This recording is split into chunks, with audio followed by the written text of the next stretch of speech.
Hey guys, welcome to another Addicted Fishing Podcast. We're sitting here in the studio with the legendary Josh Handy. What's up, guys? And unfortunately, Marlon Lefevre could not make it today. And we've got another special guest in the house, as you've heard him on many Addicted Lives and podcasts before and live feeds. Got Mr. Nick Popov. Yes, sir. Yeah. Before we get started, we got something special because Marlon's not here. I do want to give a big shout out to Nick Wax for sponsoring this podcast. If you guys need your Gore-Tex refreshing, all you winter steelheaders out there, or trout fishermen, or maybe winter bass, sturgeon. I don't know what the hell it is, but anyone that fishes in the rain. Yeah. If you fish in the rain in the Northwest, like we all do, get yourself some Nick Wax and keep that Gore-Tex nice and fresh. Fresh, clean. Fresh Works and amazing. water repellent. It But is. Marlon's not here today. So what should we talk about without Marlon being here? I got an don't idea. know. What's Marlon's We got Nick favorite Popov thing? in the house. What should we talk Ooh, about? Let's talk beads. Let's talk some beads. Marlon's favorite subject. It's the only time we're going to get the opportunity to talk some beads with Nick Popov and with no Marlon. That's right. No arguing about whether they work or not. No, there's no arguing for Not sure. anymore, man. It's pretty. I don't know. He's pretty stubborn. He's stubborn, but I think he's going to start picking that rod up. Yeah. It's hard not to. I mean, they work. No, you know. they do work. Well, it's funny because at the start of this podcast, we're sitting here talking in the shop, and he's like, "You need to leave me some of our new, mustad bead hooks that we've got coming out." So, we're going to talk a little bit about those in just a few minutes. Yeah. But I think he sees the writing on the wall. He's tired of getting cleaned up on. Yeah. There are days, with the man. bead. I mean, those other techniques work just like anything, but some days, man, that's what they want. That's your most natural presentation and find a I feel lot of like it's success with more it. days where they do want that than days where they don't want that, though. Yeah, like I agree. Mm-hmm. I don't fish beads as much as probably either one of you guys because I'm like Marlon, I'm kind of Well, I stuck fish in my them ways. Yeah, I But fish them a lot I because think it of the depends on the client. rivers, Right. too. There are a few. I've fished a couple rivers in my life where beads just don't work. Yeah. I mean, they're not as productive as a jig or a jig and prawn or whatever it may be. But And we talked about that in a past podcast. We were talking about the types of water. Like you get into those rivers that are like the big boily rivers where, sometimes having like a jig that's kind of suspended going through the boulders and kind of Right. working some of the deeper ledges and whatnot seem to work better. But then you get into some of those lower stretches of those rivers where you get the nice riffles and stuff, and it's just a bead show. right. But I mean, first things first. So I just want to knock it right out of the park and get it out of the way. What's your favorite color bead, Mr. Nick Popov? I don't have one Because it's all color. yeah. I mean, so- no. There has to be one killer color because I know I've seen your damn bead box. Well, so I fished. I have a theory. I fish in high water. I fish orange and yellow. Anything with like a mottled orange. And then as the water begins to drop, I switch over to my pinks and clear, smaller, clearer beads, stuff like that, iridescence and stuff. Clearer. Clearer. Clearer. Clear. I heard clear. Have you done the too. clear thing? I have actually. I've caught fish on it too. No kidding. Yeah. That's a Grant Sheely thing, right? Yeah, it actually all started with Grant. That's Sheely. crazy. Actually, me and Brandon were talking about it one day, and he's like, I'm because Grant is like, it doesn't matter whether you're fishing, flashers or whatever it is. He doesn't believe color matters because there's always a scenario that could be, Well, you can't use always and never in fishing. Right, that's true. Yeah, Yeah, you cannot do that. cannot. Yeah. So he's a big he believes that color has nothing to do with it. So Brandon was like, well, let's just send him a box of completely clear beads. And so the whole box, and he's like, and then I said, leave a note there that says color don't matter or something, and so he sent it to him. And within a day, he had pictures of fish caught on that bead, so, I mean, I think it's presentation, size, depending on what the clarity of the water is. But it's clear. I mean, It has unless to be the way some- it's like refracting the water It's the, somehow. or like- the has light to- in the water. The light hitting Yeah. the water, I think, still gives it And a it's that presentation. shape, I think. Right. Mm-hmm.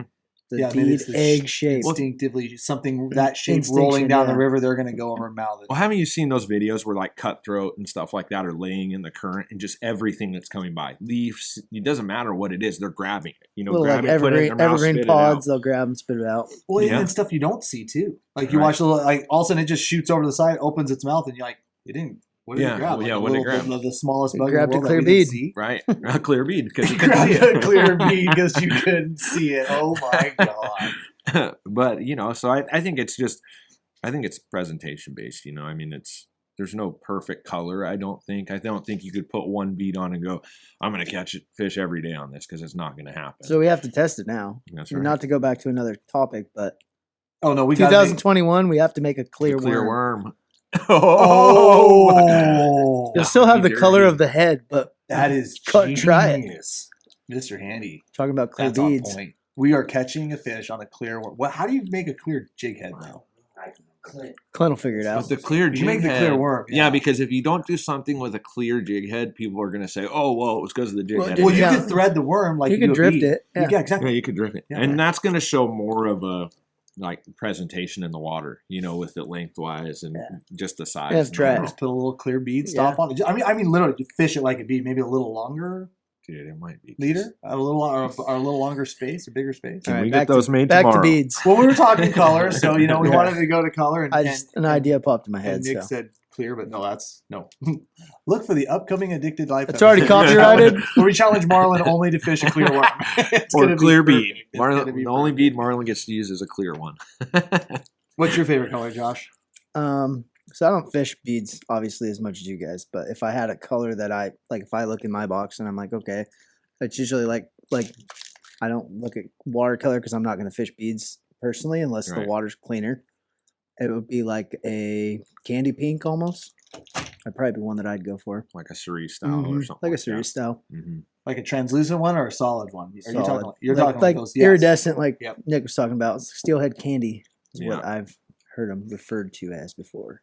Yeah, and I think that those that's where color comes into play. Is like he was saying, I don't fish it unless the water's clear. But in my opinion, if like I was to pick a condition to fish a bead in, I would prefer higher, darker water. Really? I mean, not murky. Like you your still green, want like a or nice like- steelhead dark green, Yeah. foot or two of visibility. I mean, it's incredible what I've caught those fish in on beads. It's crazy. But I'm sitting here. You're sitting there talking about.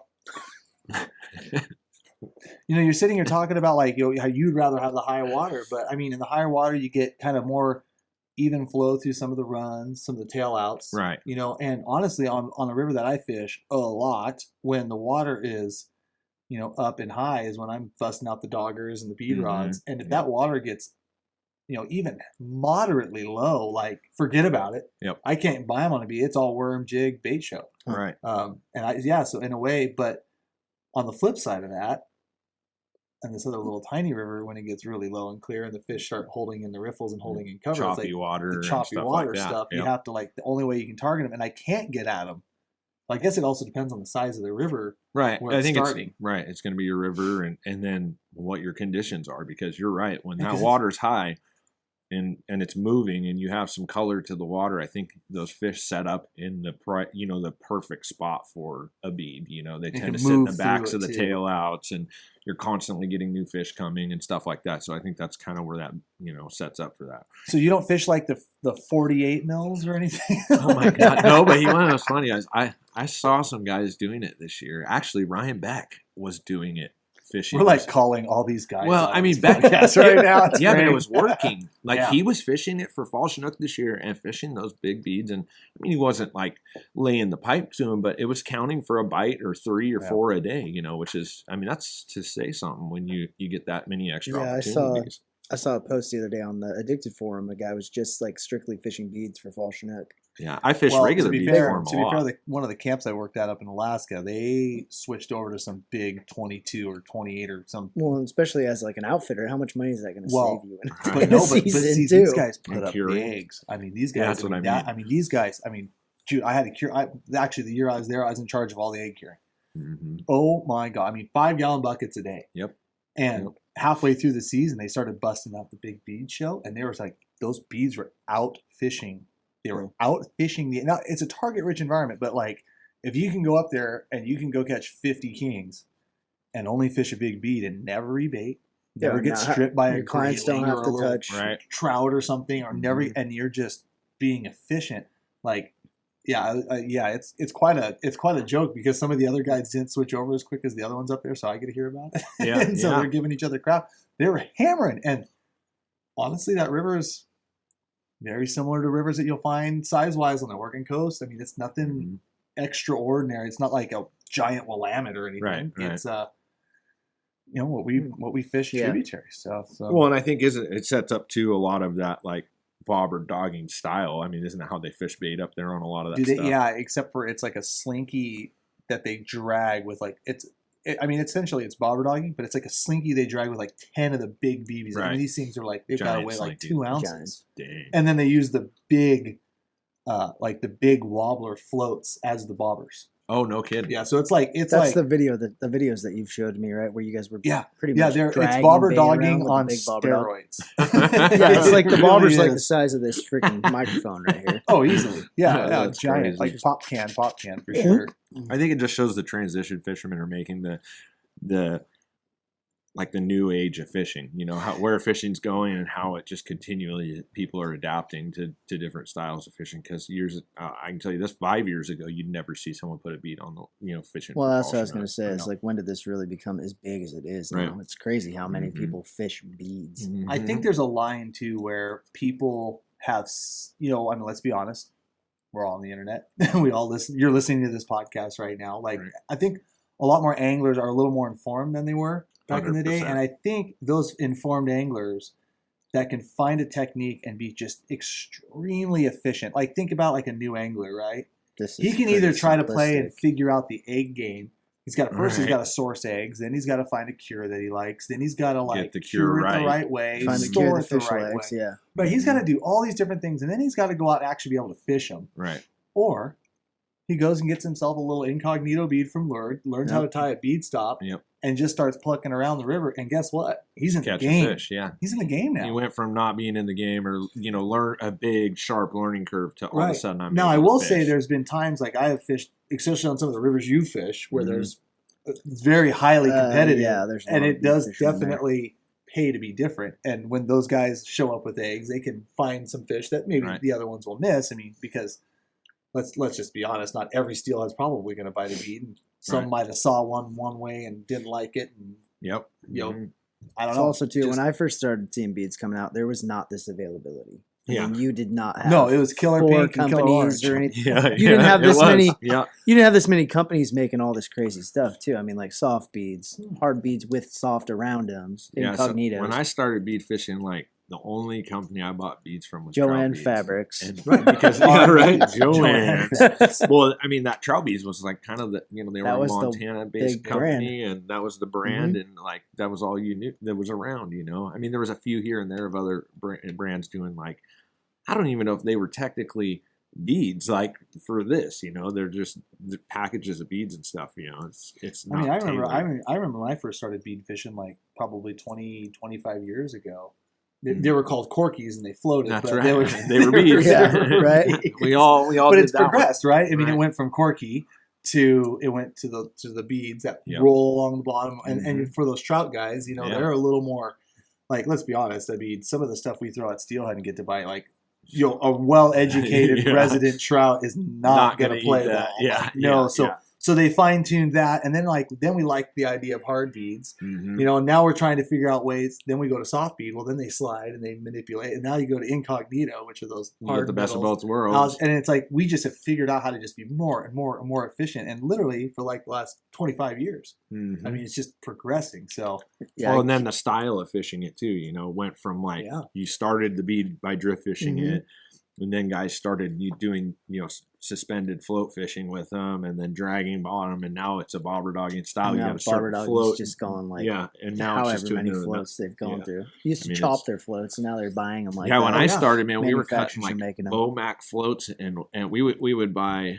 I would fish those West Coast floats, Uh-huh. and we would chop those things down, and they were $10 a piece, and you're cutting them in Yeah. half, And then we started figuring out, well, you could use both sides of it, so you'd be threading the other one on upside down, and like you got this big old chunk and just laying on. It was just ugly. Now you got I was these- using cork floats. I was yeah, just- yeah, or cork, yeah. I was mean, thinking back to beads and like how far back they've went. The first bead I ever caught a fish on was that. And you guys remember this brand, that Heavy Beads? You remember Oh, those, yeah. that guy? yeah. That's glass the first. beads.